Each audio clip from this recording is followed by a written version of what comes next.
to be presenting the audio effects or the auditory effects that actually affect our horror film. If you guys might be familiar with the Saas serials that we have been watching, with all those effects, doom, ta na na na na. You guys might be familiar. As said by my favorite YouTuber Adam Neely, who makes videos about psychology connected with music, he says that what you hear is infinitely more important than what you see on the screen. So horror films actually use that pretty effectively. So let's get to a brief history of what audio has done to horror films. So when the movies were originated in the 1900s, Lumiere brothers invented the camera. There were silent horror films. Most people there were only 6-7 seconds of clips. The first film which was actually performed, or the score which was written for the film or a full feature film, was going to be Cabinet of Dr. Caligari, which was a gothic, the German horror film. So, which was one of the most revolutionary parts when it came to gothic horror fiction, especially deal with the vampires.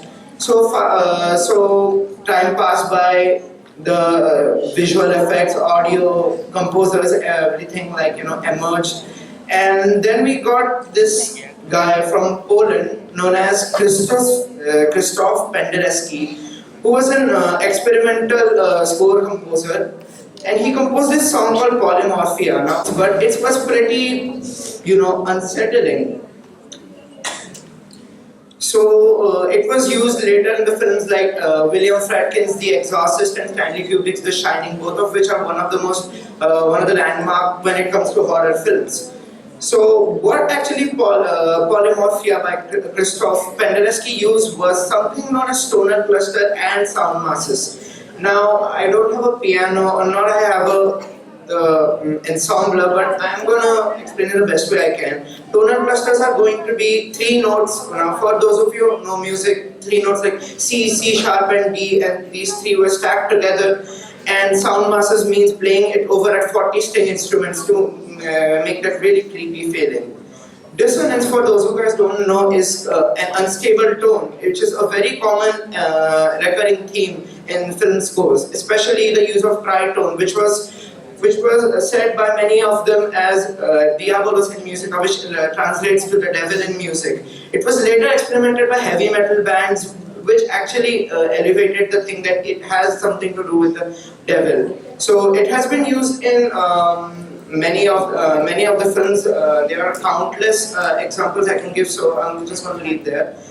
And now there's also this another thing known as leitmotifs, which is short moments of short moments occurring which slow up, which gradually fast up, kind of like a heartbeat, which remains slow when you first start the horror film, and then it still escalates. So this has been used in the score of Jaws. I cannot play it. Let's get to the last part. Is going to be the stinger chords and the infrasonic sound. So in 2002 Cannes Festival, there's this interesting thing that happened. It was the last movie that they were premiering. It was Irreversible by Gaspar Noé, Argentine filmmaker. And it revolved around the rape of a girl and how the boyfriend actually avenges